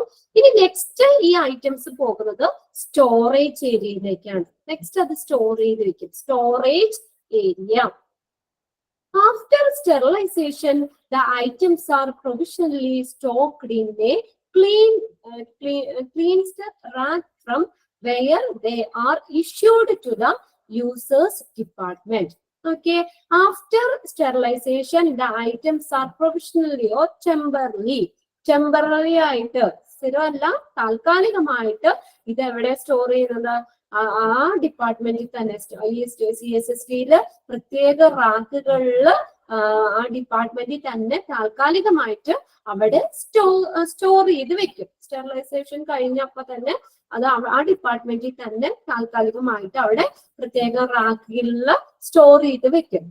First in, first out. FIFO is the principle to follow the replacement of sterilized in keeping demand of the department. ഇവിടെ ചോദിക്കാം ഏത് പ്രിൻസിപ്പിൾ അവിടെ ഫോളോ ചെയ്യുന്ന? FIFO, FIFO. FIFO എന്ന് പറഞ്ഞാൽ എന്താ? First in first out. First in first out. FIFO principle ആണ് ഈ ഇത് എന്താണ് ഈ റീപ്ലേസ് ചെയ്യാൻ വേണ്ടിയിട്ട്, ഈ എക്യുപ്മെന്റ്സുകൾ റീപ്ലേസ് ചെയ്യാൻ വേണ്ടിയിട്ട് യൂസ് ചെയ്യുന്ന പ്രിൻസിപ്പിൾ എന്ന് പറയുന്നത് ഫിഫോയാണ്. അതായത് ഫസ്റ്റ് ഇൻ ഫസ്റ്റ് ഔട്ട്. ആദ്യം എടുക്കുന്നത് ആദ്യം കൊടുക്കുന്നു. അതാണ് in keeping the demand of the department. ആ ഡിപ്പാർട്ട്മെന്റിന്റെ ഡിമാൻഡ് അനുസരിച്ച് ഏത് ഡിപ്പാർട്ട്മെന്റിലാണ് ആവശ്യം അത് ആദ്യം കൊടുക്കുന്നു. അതാണ് ഫസ്റ്റ് ഇൻ ഫസ്റ്റ് ഔട്ട് എന്ന് ഉദ്ദേശിക്കുന്നത്. In keeping demand of the department. ഏത് ഡിപ്പാർട്ട്മെന്റിൽ ഇതാണ് ആദ്യം ആവശ്യം അത് ആദ്യം കൊടുക്കുന്നു. First in first out. Okay. ഇത്രയാണ് സ്റ്റോറേജ് ഏരിയയിലേക്ക് പറയുന്നത്. സ്റ്റെറിലൈസേഷൻ കഴിഞ്ഞിട്ട് അപ്പൊ തന്നെ എന്താണ് ഈ ആ ഒരു സ്റ്റെറിലൈസേഷൻ CSSD ഡിപ്പാർട്ട്മെന്റിൽ തന്നെ ആ ഏരിയയിൽ തന്നെ അവര് പ്രത്യേക റാക്കുകളില് ടെമ്പററി ആയിട്ട് ആ എക്യുപ്മെന്റ്സുകൾ അവിടെ സ്റ്റോർ ചെയ്ത് വെക്കും. ഇനി ഏത് ഡിപ്പാർട്ട്മെന്റിനാണോ ആവശ്യം അവർക്ക് ആദ്യം കൊടുക്കുന്നു. അതാണ് first in first out is the principle to follow the replacement of the sterile in keeping the demand of the department. A department as per the demand of the department. ഡിപ്പാർട്ട്മെന്റിന്റെ ആവശ്യം അനുസരിച്ചിട്ടാണ് ഇത് കൊടുക്കുന്നത്, ഇത് റീപ്ലേസ് ചെയ്യുന്നത്. ഇനി next നോക്കിയേ ആറാമത്തെ എന്ന് പറഞ്ഞാൽ ഡിസ്ട്രിബ്യൂഷൻ ഏരിയ ആണ്. Distribution area. ഇനി ഇത് ഡിസ്ട്രിബ്യൂട്ട് ചെയ്യും. It should be always away from the accepting area. അത് നമ്മൾ ആദ്യത്തെ ക്ലാസ്സിൽ തന്നെ പറഞ്ഞു. നമ്മൾ റിസീവ് ചെയ്യുന്ന ഏരിയയും അക്സെപ്റ്റ് ചെയ്യുന്ന ഏരിയയും ഡിസ്ട്രിബ്യൂട്ട് ചെയ്യുന്ന ഏരിയയും തമ്മിൽ ഒരുപാട് വ്യത്യാസം ഉണ്ടാവും. Should be away from the accepting area and must have a window with a counter. Receiving area പോലെ തന്നെ വിൻഡോ കൗണ്ടർ ഉള്ള ഒരു വിൻഡോ, അത് അങ്ങനെ ആ ഒരു ഭാഗത്ത് കൂടി തന്നെയാണ് ഡിസ്ട്രിബ്യൂട്ട് ചെയ്യുകയും ചെയ്യുന്നത്. അക്സെപ്റ്റിംഗ് ഏരിയയും ഡിസ്ട്രിബ്യൂഷൻ ഏരിയയും തമ്മിൽ ഒരുപാട് വ്യത്യാസമുണ്ട്. അത് ഒരുപാട് ദൂരെയായിരിക്കും അത് തമ്മിൽ. അത് നമ്മൾ പറഞ്ഞല്ലോ അവിടെ യൂണി ഡയറക്ഷൻ ഓഫ് ഫ്ലോ ആണ്. In modern hospitals there may be a different lift or dump elevators for shifting the sterile material to user department.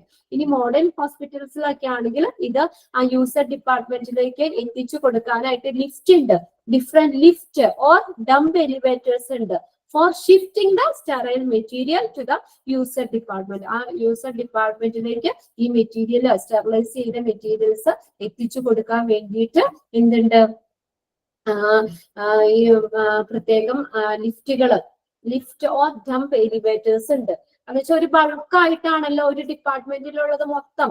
അപ്പൊ ആ ഒരു ബൾക്കായിട്ടായിരിക്കും. അപ്പൊ അതുകൊണ്ട് നമുക്ക് ആളുകൾക്ക് അത് ഷിഫ്റ്റ് ചെയ്ത് കൊണ്ടുപോകാൻ ബുദ്ധിമുട്ടുണ്ടാവും. അതുകൊണ്ട് ലിഫ്റ്റിന്റെ ഹെൽപ്പോട് കൂടി തന്നെയാണ് ഇത് ഷിഫ്റ്റ് ചെയ്യുന്നത്. ഈ ഡിപ്പാർട്ട്മെന്റിൽ നിന്ന് CSSDയിലെ ഡിപ്പാർട്ട്മെന്റിൽ നിന്ന് ആ യൂസർ ഡിപ്പാർട്ട്മെന്റിലേക്ക് ഷിഫ്റ്റ് ചെയ്യാൻ വേണ്ടി different lift or dump elevators രണ്ടും സെയിം ആണ് for shifting the sterile material to the user department.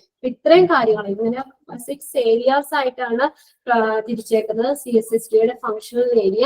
ഓരോ ഏരിയകളും നിങ്ങൾ വായിച്ച് മനസ്സിലാക്കുക, അതിന്റെ ഓർഡർ പ്രത്യേകം പഠിച്ചു വെക്കുക. ഒരു ഇത് കഴിഞ്ഞിട്ട് നെക്സ്റ്റ് ഏത് ഏരിയയിലേക്കാണ് മെറ്റീരിയൽസ് ഷിഫ്റ്റ് ചെയ്യുന്നതെന്ന് എക്സാമിന് ചോദിക്കും. റിസീവിംഗ് ഏരിയ പറഞ്ഞു, അത് കഴിഞ്ഞിട്ട് ക്ലീനിങ് ഏരിയ, ക്ലീൻ ചെയ്ത നേരെ പാക്കിംഗ് ഏരിയയിലേക്ക് പോകും. പാക്ക് ചെയ്ത അപ്പൊ തന്നെ നെക്സ്റ്റ് വരുന്നത് സ്റ്റെറിലൈസേഷൻ ആണ്. സ്റ്റെറിലൈസേഷൻ ഏരിയയിലേക്ക് പോകും. അത് കഴിഞ്ഞ് താൽക്കാലികമായിട്ട് ആ CSSTയിൽ തന്നെ അവിടെ സ്റ്റോർ ചെയ്ത് വെക്കും. സ്റ്റോറേജ് ഏരിയ ഉണ്ട്. എന്നിട്ട് ആണ് ഡിസ്ട്രിബ്യൂട്ട് ചെയ്യുന്നത്. Next distribution area. Okay, sixth point എന്ന് പറഞ്ഞുതരും മാം, നെറ്റ് കട്ടായി പോയിരുന്നു. ഓക്കെ, ഫിഫ്ത് ആണോ? Sixth point distribution area. അപ്പൊ നമ്മൾ താൽക്കാലികമായിട്ട് ഈ സ്റ്റെറിലൈസ് ചെയ്ത മെറ്റീരിയൽസ് ഒക്കെ സ്റ്റോറേജ് ഏരിയ അവിടെ ഈ ആ ഡിപ്പാർട്ട്മെന്റിൽ തന്നെ അവിടെ തന്നെ ഉള്ളതാ ക്ലീൻ റാക്കുകളിൽ അത് താൽക്കാലികമായിട്ട് സ്റ്റോർ ചെയ്ത് വെക്കും എന്നാ പറയുന്നത്. അവിടെ അവർ യൂസ് ചെയ്യുന്ന പ്രിൻസിപ്പിൾ എന്ന് പറഞ്ഞാൽ FIFO ആണ്. അത് നോക്കണം കേട്ടോ. FIFO, FIFO, അത് FIFO പ്രിൻസിപ്പിൾ ആണ് അവിടെ യൂസ് ചെയ്യുന്നത്. To follow the replacement of the sterile in keeping the demand of the department. അതായത് ആ ഡിപ്പാർട്ട്മെന്റിന്റെ ഡിമാൻഡ് അതിനനുസരിച്ചാണ് അവിടെ കീപ്പ് ചെയ്ത് വെക്കുന്നത്. അവിടെ കീപ്പ് ചെയ്യുന്നത് പ്രിൻസിപ്പിൾ എന്ന് പറഞ്ഞാൽ FIFO ആണ്. അപ്പൊ അവിടെ താൽക്കാലികമായിട്ട് അവിടെ സ്റ്റോർ ചെയ്ത് വെക്കും. സ്റ്റോർ ചെയ്തിട്ട് നെക്സ്റ്റ് പിന്നെ പോകുന്നത് ഡിസ്ട്രിബ്യൂഷൻ ഏരിയയിലേക്കാണ്. അതെന്ന് പറഞ്ഞാൽ ആ റിസീവിംഗ് ഏരിയ അല്ലെ അക്സെപ്റ്റിംഗ് ഏരിയയിൽ നിന്ന് ഒത്തിരി ഡിഫറെന്റ് ആയിരിക്കും ഈ ഡിസ്ട്രിബ്യൂഷൻ ഏരിയ എന്ന് പറയുന്നത്. അതിൽ നിന്ന് ഒത്തിരി വ്യത്യാസം ഉണ്ടായിരിക്കും, ദൂരത്തിലായിരിക്കും. അപ്പൊ അവിടെ നമ്മൾ ആദ്യം അക്സെപ്റ്റിംഗ് ഏരിയ പോലെ തന്നെ വിൻഡോ വിത്ത് എ കൗണ്ടർ, ഒരു കൗണ്ടർ ഉള്ള വിൻഡോയോ അതിൽ കൂടെയാണ് പുറത്തേക്ക് അവര് ഡിസ്ട്രിബ്യൂട്ട് ചെയ്യുന്നത്. ഇനി മോഡേൺ ഹോസ്പിറ്റൽസിലാണെങ്കിൽ അവിടെ ആളുകൾ ഇങ്ങനെ തള്ളിക്കൊണ്ടുപോയോ അല്ലെങ്കിൽ ഷിഫ്റ്റ് ചെയ്ത് കൊടുക്കേണ്ട ആവശ്യമില്ല. Modern hospital may be used different lift or dump elevators. ലിഫ്റ്റുകളോ അല്ലെങ്കിൽ ഡംപ് എലിവേറ്റേഴ്സ് രണ്ട് സെയിം തന്നെയാണ് യൂസ് ചെയ്യുക for the shifting of the sterile material to user department. User ഡിപ്പാർട്ട്മെന്റിലേക്ക് ആ മെറ്റീരിയൽസ് സ്റ്റെറിലൈസ് ചെയ്ത മെറ്റീരിയൽസ് ഡിസ്ട്രിബ്യൂട്ട് ചെയ്യാൻ വേണ്ടിയിട്ട് ഡിഫറെന്റ് ലിഫ്റ്റുകളൊക്കെ യൂസ് ചെയ്യാമെന്ന് പറയുന്നു. ഓക്കെ, 6 ഫങ്ഷണൽ ഏരിയ മറക്കരുത്, അതിന്റെ ഓർഡർ പഠിച്ചേക്കണം. ഓക്കെ, നെക്സ്റ്റ് വരുന്നത് ക്വാളിറ്റി ഇൻഡിക്കേറ്റേഴ്സ് ആണ്. ഇതുകൂടി നോക്കാം, ഇത് എളുപ്പമാണ്. Quality indicators used in CSST. Indicator എന്താ? What do you mean by indicator? Ma'am ഒരു ഡൗട്ട് ചോദിച്ചോട്ടെ. പറഞ്ഞോ. നമ്മൾ ആദ്യം പാക്ക് ചെയ്തതിനു ശേഷമാണ് സ്റ്റെറിലൈസേഷൻ ചെയ്യാന്ന് പറഞ്ഞില്ലേ?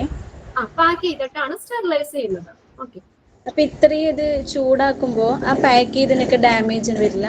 ഇല്ല, അതാണല്ലോ അവിടെ പറഞ്ഞേക്കുന്നുണ്ടല്ലോ, പ്രത്യേക ബ്രാക്കറ്റ് കൊടുത്ത. വെറുതെ ഒരു പേപ്പർ എൻവലപ്പ് അങ്ങനെയല്ല യൂസ് ചെയ്യുന്നത്. ഹൈ കോസ്റ്റ്ലി ആയിട്ടുള്ളതാണ്. നമ്മൾ അതിനകത്ത് പറഞ്ഞല്ലോ സ്റ്റെറിലൈസേഷൻ നോക്കിയാൽ നിങ്ങൾ എഫക്റ്റീവ് ബട്ട് കോസ്റ്റ്ലി, നല്ല കോസ്റ്റ്ലി എഫക്റ്റീവ് ആയിട്ടുള്ള നല്ല ക്വാളിറ്റി ഉള്ള ഇതാണ് യൂസ് ചെയ്യുന്നത്. Double layer of cotton clothes, അതുപോലെ തന്നെ പേപ്പർ എൻവലപ്പ്, പേപ്പർ കവറുകൾ, അത് ഇത്രയും ചൂടടിച്ചാലും ചീത്തയാവില്ലാത്ത രീതിയിലുള്ള നല്ല കോസ്റ്റ്ലി ആയിട്ടുള്ള ഐറ്റംസ് വെച്ചിട്ടാണ് പാക്ക് ചെയ്യുന്നത്. പാക്ക് ചെയ്തിട്ട് സ്റ്റെറിലൈസ് ചെയ്തിട്ടേ കാര്യമുള്ളൂ. പാക്ക് ചെയ്യാതെ നമ്മൾ സ്റ്റെറിലൈസ് ചെയ്താൽ പിന്നെ നമ്മളത് കൈ കൊണ്ട് നമ്മളത് ഡയറക്റ്റ് അതിനകത്ത് ടച്ച് ചെയ്യൂലേ. അപ്പൊ നമ്മൾ സ്റ്റെറിലൈസ് ചെയ്തിട്ട് കാര്യമില്ല. അപ്പൊ അതുകൊണ്ട് അത് അത്രയും ചൂടടിച്ചു കഴിഞ്ഞാൽ എബോ നമ്മൾ പറഞ്ഞല്ലോ ഓട്ടോക്ലേവില് തന്നെ പ്രിൻസിപ്പിൾ നമ്മൾ എന്താ പറഞ്ഞത്, അതിനകത്ത് എത്ര ഡിഗ്രിയാന്ന് പറഞ്ഞാൽ 121 ഡിഗ്രി സെന്റിഗ്രേഡ് ആണ്. 100 ഡിഗ്രിയിൽ എബോയിലാണ് ചൂടാകുന്നത്. അത്രയും ഹീറ്റ് വന്നാലും ചീത്തയാവില്ലാത്ത രീതിയിലുള്ള മെറ്റീരിയൽസ് ആണ് ഉപയോഗിച്ചിട്ടാണ് അത് ഇത് ചെയ്യുന്നത്. നിങ്ങൾക്ക് നിങ്ങളുടെ യൂട്യൂബില് നിങ്ങളൊന്ന് സെർച്ച് ചെയ്ത് നോക്കുക. അവിടെ CSSTയില് ഇത് ഉണ്ട്. അതിനകത്ത് ഇവര് ചെയ്യുന്ന മെത്തേഡുകൾ കാര്യങ്ങളൊക്കെ കിടക്കുന്നുണ്ട്. കുറച്ചും കൂടി നിങ്ങൾ അത് ക്ലിയർ ആവും. ഓരോ ഏരിയകള് അവിടെ സ്റ്റെറിലൈസ് ചെയ്യുന്ന ഇത് സ്റ്റെറിലൈസേഷൻ ഇപ്പൊ ഓട്ടോക്ലേവിൽ വെച്ചിട്ടാണെങ്കിലും സ്റ്റെറിലൈസ് ചെയ്തൊക്കെ നിങ്ങൾക്ക് യൂട്യൂബിൽ പോയി ഒന്ന് സെർച്ച് ചെയ്ത് കഴിഞ്ഞാൽ ഡയറക്റ്റ് നിങ്ങൾക്ക് അത് ഒന്നുകൂടി മനസ്സിലാവും. അവിടുത്തെ പ്രൊസീജിയേഴ്സ് ഒക്കെ കറക്റ്റ് ആയിട്ട് കാണിക്കുന്നുണ്ട് കേട്ടോ. ജസ്റ്റ് ഒന്ന് നിങ്ങൾ കയറി ഒന്ന് നോക്കിക്കോ. ഓക്കെ, ഇനി നെക്സ്റ്റ് നമ്മൾ പറഞ്ഞ ക്വാളിറ്റി ഇൻഡിക്കേറ്റേഴ്സ് ആണ്. ഇൻഡിക്കേറ്റേഴ്സ് എന്ന് പറഞ്ഞാൽ എന്താ? സൂചകങ്ങൾ. Indicators A thing that indicate state or level of something. എന്തെങ്കിലും ഒരു ലെവൽ ഓഫ് സ്റ്റേറ്റ് ഇൻഡിക്കേറ്റ് ചെയ്യാൻ വേണ്ടിയിട്ടാണ് ഇൻഡിക്കേറ്റേഴ്സ് നമ്മൾ യൂസ് ചെയ്യുന്നത്. അപ്പൊ അതിനകത്ത് നമ്മൾ CSSTയിൽ യൂസ് ചെയ്യുന്നത് 3 ടൈപ്പ് ഓഫ് ഇൻഡിക്കേറ്റേഴ്സ് ആണ്. Mechanical indicator, chemical indicators, biological indicators. Mechanical indicators, chemical indicators, biological indicators. അപ്പൊ ഏതൊക്കെയാ quality indicators used in CSSD? ഏതൊക്കെ ഇൻഡിക്കേറ്റർ യൂസ് ചെയ്യണേ? Mechanical mechanical indicators, chemical indicators, biological. Mechanical indicators അതെന്തിനാ use ചെയ്യുന്നത്? Mechanical indicators use ചെയ്യുന്നത് displaying recorded time, temperature, humidity and pressure throughout the time of the sterilization cycle. Sterilisation സൈക്കിളിൽ ഉടനീളമുള്ള ആ time നമ്മൾ പറഞ്ഞിട്ട് ഓരോന്ന് ടൈം ഉണ്ടല്ലോ, ആ ടൈം കാണിക്കാനായിട്ട്, അതിന്റെ എത്ര ഡിഗ്രി, ആ ടെമ്പറേച്ചർ കാണിക്കാനും, അതിന്റെ ഹ്യൂമിഡിറ്റി, പ്രഷർ, ഇതൊക്കെ ഇൻഡിക്കേറ്റ് ചെയ്യാൻ കാണിക്കാൻ വേണ്ടിയിട്ടാണ് മെക്കാനിക്കൽ ഇൻഡിക്കേറ്റേഴ്സ് യൂസ് ചെയ്യുന്നത്. throughout the time of the sterilization cycle. ആ സ്റ്റെറിലൈസേഷൻ സൈക്കിളിൽ ഉടനീളമുള്ള ടൈം, ടെമ്പറേച്ചർ, ഹ്യൂമിഡിറ്റി, പ്രഷർ ഇതൊക്കെ ഇൻഡിക്കേറ്റ് ചെയ്യാൻ വേണ്ടിയിട്ടാണ് മെക്കാനിക്കൽ ഇൻഡിക്കേറ്റേഴ്സ് യൂസ് ചെയ്യുന്നത്. ഇനി നെക്സ്റ്റ് രണ്ടാമത്തെ എന്ന് പറഞ്ഞാൽ കെമിക്കൽ ഇൻഡിക്കേറ്റേഴ്സ് ആണ്. All chemical indicators are designed to react to physical condition inside the sterilization chamber. Sterilization ചേംബറിലെ ഫിസിക്കൽ കണ്ടീഷനോട് അതിനോട് റിയാക്ട് ചെയ്യാൻ, പ്രതികരിക്കാൻ വേണ്ടി രൂപകൽപ്പന ചെയ്തിട്ടുള്ളതാണ് കെമിക്കൽ ഇൻഡിക്കേറ്റേഴ്സ്. എന്താ പറഞ്ഞേക്കുന്നത്? All chemical indicators R designed. എല്ലാ കെമിക്കൽ ഇൻഡിക്കേറ്റേഴ്സും ഡിസൈൻ ചെയ്തേക്കുന്നത് എങ്ങനെയാണ്? ആ ഒരു സ്റ്റെറിലൈസേഷൻ ചേംബറിലെ ഫിസിക്കൽ കണ്ടീഷനോട് പ്രതികരിക്കാൻ വേണ്ടി, റിയാക്ട് ചെയ്യാൻ വേണ്ടി രൂപകൽപ്പന ചെയ്തിട്ടുള്ളതാണ്. This confirms that an autoclave or steam sterilizer working. ഇതനുസരിച്ചാണ് ഏത് ഓട്ടോക്ലേവും സ്റ്റീം സ്റ്റെറിലൈസേഷനും വർക്ക് ചെയ്യുന്നത്, കെമിക്കൽ ഇൻഡിക്കേറ്റേഴ്സ്. അപ്പൊ അതിനകത്ത് എങ്ങനെയാണ് ആ സ്റ്റെറിലൈസേഷൻ ചേംബറിലെ ഫിസിക്കൽ കണ്ടീഷൻ അതിനോട് റിയാക്ട് ചെയ്യാൻ വേണ്ടിയിട്ടുള്ളതാണ്, അതിന്റെ റിയാക്ഷൻ ഇതൊക്കെ കാണിക്കാൻ വേണ്ടിയിട്ടാണ് കെമിക്കൽ ഇൻഡിക്കേറ്റേഴ്സ് യൂസ് ചെയ്യുന്നത്. പിന്നെ മൂന്നാമത്തെ എന്ന് പറഞ്ഞാൽ ബയോളജിക്കൽ ഇൻഡിക്കേറ്റേഴ്സ് ആണ്. Biological indicators are also known in the name of bio indicator. അതൊന്ന് നോട്ട് ചെയ്യണം കേട്ടോ. Biological indicator are also known as bio indicators. Biological indicators അറിയപ്പെടുന്ന മറ്റൊരു പേര് ഏതാ? Is also known as bio indicators. They are bio indicators എന്ന് പറഞ്ഞാൽ എന്താ? ബയോ നമുക്ക് ആ വേർഡിൽ നിന്ന് തന്നെ അറിയാം, ലിവിങ് ക്രീച്ചേഴ്സ്, ജീവനുള്ളതാണ്. Living creatures such as micro organisms പോലുള്ള ലിവിങ് ക്രീച്ചേഴ്സ് ആണ് ബയോളജിക്കൽ ഇൻഡിക്കേറ്റേഴ്സ് എന്ന് പറയുന്നത്. They are used. ഈ ബയോ ഇൻഡിക്കേറ്റേഴ്സ് അല്ലെങ്കിൽ ബയോളജിക്കൽ ഇൻഡിക്കേറ്റേഴ്സ് എന്തിനാ യൂസ് ചെയ്യുന്നത്? They are used to confirm the sterilisation performance, to verify the sterilisation procedure, display the sterilization effect on the production process, etc. Okay, ഇതിനകത്ത് ഈ biological indicators it is they used to confirm ചെയ്യുന്നത് സ്ഥിരീകരിക്കാം sterilisation performance എങ്ങനെയാണ്, to the variety the sterilisation procedure അതിന്റെ performance എങ്ങനെയാണ്, display the sterilisation effect, ആ sterilisation effect എത്രത്തോളം ഉണ്ട് ഓഫ് ദ പ്രൊഡക്ഷൻ പ്രോസസ്സിൽ സ്റ്റെറിലൈസേഷൻ എഫക്ട് ഒക്കെ എത്രത്തോളം ഉണ്ട് എന്നൊക്കെ ഇൻഡിക്കേറ്റ് ചെയ്യാൻ വേണ്ടിയിട്ടാണ് ബയോളജിക്കൽ ഇൻഡിക്കേറ്റേഴ്സ് യൂസ് ചെയ്യുന്നത്. അപ്പൊ ഇതിനകത്ത് ഏത് ഇൻഡിക്കേറ്റർ ആണെന്ന് നമ്മൾ യൂസ് ചെയ്യണത്? Which of the following indicator is used to displaying the recorded time, temperature, humidity and pressure throughout the time of the sterilization cycle? അപ്പൊ അത് ഏത് ഇൻഡിക്കേറ്റർ വരും ടൈം ടെമ്പറേച്ചർ ഒക്കെ കാണിക്കാൻ? മെക്കാനിക്കൽ ഇൻഡിക്കേറ്റേഴ്സ് ഉണ്ടോ? ഇനി അടുത്ത് ചോദിക്കാം, ഓട്ടോക്ലേവും സ്റ്റീം സ്റ്റെറിലൈസർ ഒക്കെ വർക്ക് ചെയ്യുന്നത് ഇതിന്റെ ബേസിലാണ്? കെമിക്കൽ ഇൻഡിക്കേറ്റേഴ്സിനാണ്. ഇത് എന്തിനാ യൂസ് ചെയ്യുന്നത്? ആ design to react to physical condition inside the sterilization chamber. Sterilization ചേംബറിലെ ഫിസിക്കൽ കണ്ടീഷനോട് റിയാക്ട് ചെയ്യാൻ വേണ്ടി ഡിസൈൻ രൂപകൽപ്പന ചെയ്തിട്ടുള്ളതാണ് all chemical indicators. Biological indicators it is also known as bio indicators. ഇതെന്ന് പറഞ്ഞാൽ ദേ ആർ ലിവിങ് ക്രീച്ചർ ആണ്. അതിനകത്ത് ഇപ്പോ നമ്മൾ ഒരു യൂസ് ചെയ്യുന്ന ബയോളജിക്കൽ ഇൻഡിക്കേറ്റർ ആണ് ബാസിലസ് ആർക്ടോഫിലസ് എന്ന് പറയുന്നത്. ആർക്ടോഫിലസ് എന്ന് പറഞ്ഞ ഒരു ബയോളജിക്കൽ ഇൻഡിക്കേറ്റേഴ്സ് ആണ്. ഇതൊക്കെ എന്തിനാ യൂസ് ചെയ്യുന്നത്? They are used to confirm the sterilisation performance, to variety the sterilization procedure, display the sterilization effect of the production process. Sterilization effect എങ്ങനെയാണ്, പെർഫോമൻസ് എങ്ങനെയാണ്, ഇതൊക്കെ ഉള്ളത് മനസ്സിലാക്കി ഇൻഡിക്കേറ്റ് ചെയ്യാൻ വേണ്ടിയിട്ടാണ് ബയോളജിക്കൽ ഇൻഡിക്കേറ്റേഴ്സ് യൂസ് ചെയ്യുന്നത്. കെമിക്കൽ ബയോളജിക്കൽ ഇൻഡിക്കേറ്റേഴ്സ് രണ്ടിന്റെ ഇത് കൊടുത്തിട്ടുണ്ട്. ഒരു കാര്യം കൂടി ഒന്ന് നിങ്ങൾ എഴുതി വെച്ചോ.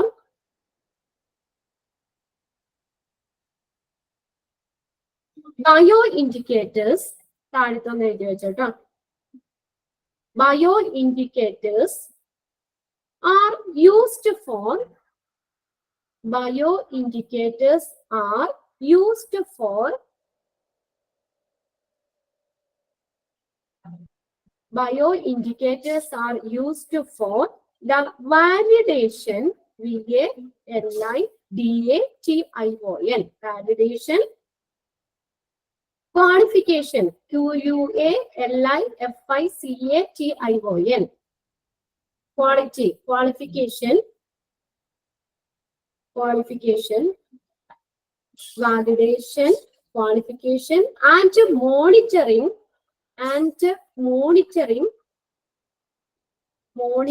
നിരീക്ഷിക്കുക, monitoring of sterilization process.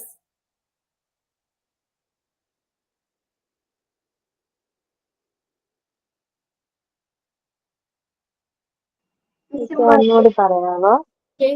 Bioindicators are used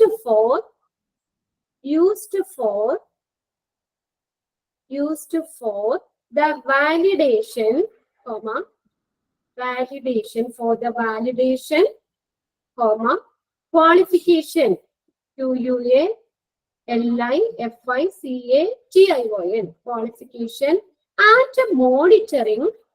and monitoring of sterilization process.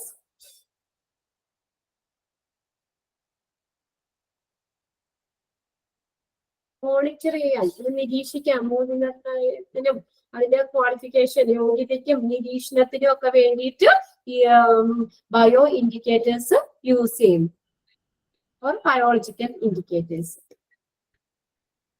Okay, ഇന്ന് നമ്മള് ഫങ്ഷണൽ ഏരിയയില് രണ്ടാമത്തെ തുടങ്ങിയ പഠിച്ചത് ക്ലീനിങ് ഏരിയ പറഞ്ഞു. ക്ലീനിങ് ഏരിയ കഴിഞ്ഞ് നെക്സ്റ്റ് പോകുന്നത് പാക്കിംഗ് ഏരിയയിലേക്കാണ്. സ്റ്റെറിലൈസേഷന് മുന്നേ ഇൻസ്ട്രുമെന്റ്സ് ഒക്കെ പാക്ക് ചെയ്യുന്നു പറഞ്ഞു. പിന്നെ അതിന്റെ ആ കാര്യങ്ങളൊക്കെ പറഞ്ഞിട്ടുണ്ട് കേട്ടോ. പാക്ക് ചെയ്യാനായിട്ട് ഡബിൾ ലെയർ ഓഫ് കോട്ടൺ ക്ലോത്ത്സോ അല്ലെങ്കിൽ പേപ്പർ ഒക്കെയാണ് യൂസ് ചെയ്യണമെന്ന് പറഞ്ഞു. പിന്നെ അതിനകത്ത് പാക്ക് ചെയ്തിട്ട് ലേബിൾ ചെയ്യും. അവിടെ ആ സ്റ്റെറിലൈസേഷൻ എന്നാണ് ചെയ്യുന്നതിനുള്ള ഡേറ്റ്, എക്സ്പയറി ഡേറ്റ് ഒക്കെ അവിടെ കാണിക്കും. അത് കഴിഞ്ഞിട്ട് നെക്സ്റ്റ് സീൽ ചെയ്യുന്നു. പാക്കിംഗ് ആൻഡ് സീലിംഗ് കഴിഞ്ഞിട്ട് നെക്സ്റ്റ് സ്റ്റെറിലൈസേഷൻ ഏരിയയിലേക്കാണ് പോകുന്നത്.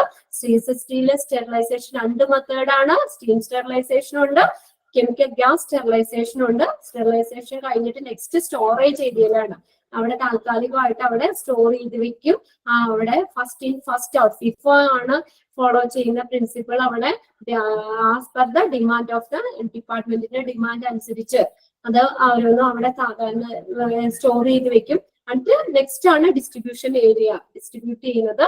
അത് അവിടെ എന്ന് പറഞ്ഞു കഴിഞ്ഞാൽ നമ്മൾ എന്താണ് റിസീവിംഗ് ഏരിയ പോലെ തന്നെ അവിടെ നിന്ന് കുറെ വ്യത്യാസ ദൂരത്തിലായിരിക്കും.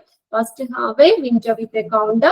പിന്നെ അതുപോലെ തന്നെ അത് ഡിസ്ട്രിബ്യൂട്ട് ചെയ്യാനായിട്ട് ഡിഫറെന്റ് ലിഫ്റ്റുകൾ യൂസ് ചെയ്യുന്നുണ്ട്. പിന്നെ നമ്മൾ പറഞ്ഞ ക്വാളിറ്റി ഇൻഡിക്കേറ്റേഴ്സ് ആണ്. CSSTയിൽ യൂസ് ചെയ്യുന്ന ക്വാളിറ്റി ഇൻഡിക്കേറ്റേഴ്സ് 3 ഇൻഡിക്കേറ്റേഴ്സ് ആണ്. മെക്കാനിക്കൽ ഇൻഡിക്കേറ്റേഴ്സ് യൂസ് ചെയ്യുന്നുണ്ട്, കെമിക്കൽ ഇൻഡിക്കേറ്റേഴ്സ് യൂസ് ചെയ്യുന്നുണ്ട്, ബയോളജിക്കൽ ഇൻഡിക്കേറ്റേഴ്സ് ഉണ്ട്. ഇത് സ്റ്റെറിലൈസേഷൻ സൈക്കിളിൽ ആ ടൈം എത്രയാണ്, ടെമ്പറേച്ചർ, ഹ്യൂമിഡിറ്റി, പ്രഷർ ഒക്കെ ഇൻഡിക്കേറ്റ് ചെയ്യാൻ വേണ്ടിയിട്ട് മെക്കാനിക്കൽ ഇൻഡിക്കേറ്റേഴ്സ് യൂസ് ചെയ്യുന്നത്. കെമിക്കൽ ഇൻഡിക്കേറ്റേഴ്സ് ഡിസൈൻ ചെയ്തേക്കുന്നത് ഈ സ്റ്റെറിലൈസേഷൻ ചേംബറിൽ ആ ഫിസിക്കൽ കണ്ടീഷനോട് എങ്ങനെ റിയാക്ട് ചെയ്യുന്നു, അതിനോട് എങ്ങനെ പ്രതികരിക്കുന്നു എന്നത് രൂപകൽപ്പന ചെയ്യാൻ വേണ്ടിയിട്ടാണ്, ഡിസൈൻ ചെയ്തിട്ടാണ് chemical indicators. Last biological indicators പറഞ്ഞു. ബയോളജിക്കൽ ഇൻഡിക്കേറ്റേഴ്സ് ആ സ്റ്റെറിലൈസേഷൻ പ്രോസസ്സ്, അതിന്റെ പ്രൊസീജിയറിലെ അതിന്റെ മൂല്യനിർണ്ണയത്തിനും അതുപോലെ തന്നെ അതിന്റെ നിരീക്ഷണത്തിനും ഒക്കെ മോണിറ്റർ ചെയ്യാനൊക്കെ വേണ്ടിയിട്ടാണ് ഈ ബയോളജിക്കൽ ഇൻഡിക്കേറ്റേഴ്സ് യൂസ് ചെയ്യുന്നത്. ഓക്കെ, ഇത്രയും കാര്യങ്ങൾ നിങ്ങൾ ഞാൻ ഒന്ന് വായിച്ചു നോക്കാം. നെക്സ്റ്റ് ക്ലാസ്സിൽ വെനസ്ഡേ ഉണ്ടല്ലോ നമുക്ക് ക്ലാസ്. അപ്പോ നിങ്ങൾക്ക് ടൈം ടേബിൾ ഓൾറെഡി കിട്ടിയിട്ടുള്ളതല്ലേ? Excuse me ma'am. നെക്സ്റ്റ് ഏതാ നമുക്ക് ടൈം ടേബിൾ നിങ്ങൾക്ക് ഓൾറെഡി കിട്ടിയില്ലേ? തന്നിട്ടില്ലേ? കിട്ടിയിട്ടില്ലേ? മാം ഒരു ഡൗട്ട് ചോദിച്ചോട്ടെ? പറഞ്ഞു. ഈ ചാപ്റ്ററിന്റെ ഇൻട്രൊഡക്ഷനിലെ SSIനെ കുറിച്ച് പറയണില്ലേ? സർജിക്കൽ സൈറ്റ് ആണോ സേഫ് ആണോ? സൈറ്റ് അത് ഞാൻ കറക്റ്റ് ചെയ്യാൻ പറഞ്ഞായിരുന്നു. സർജിക്കൽ സൈറ്റ് ആണ് SIT. Surgical site SSI. Okay. അപ്പൊ അടുത്ത ക്ലാസ് നെക്സ്റ്റ് നിങ്ങൾക്ക് വെനസ്ഡേ അല്ലേ നെക്സ്റ്റ് ക്ലാസ് വരുന്നേ? അപ്പത്തേക്ക് ഇത്രയൊന്ന് വായിച്ചു വെക്കാം. കുറച്ചും കൂടെ ഉള്ളൂ. ക്ലാസ് കൊണ്ട് നമുക്ക് ഒരു ചാപ്റ്റർ തീർക്കാം. പിന്നെ കുറച്ച് ക്വസ്റ്റ്യൻസ് എഴുതാം. അപ്പൊ നമുക്ക് ഒന്നുകൂടി ഇതൊക്കെ ഒന്ന് റിവൈസ് ചെയ്ത് ക്വസ്റ്റ്യൻസ് എഴുതി പോകാം. അതൊക്കെ ഓക്കെ ആയിക്കോളും. ഓക്കെ, എന്നാ ഞാൻ ക്ലാസ് വൈൻഡ് അപ്പ് ചെയ്തോട്ടെ? Yes, ma'am. Thank you. Okay, thank you. Thank you ma'am. Thank you ma'am.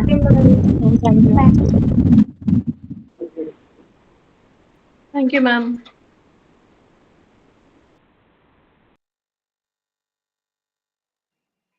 ഈ ഷാമിസിന്റെ നോട്ട്സ് ആരെങ്കിലും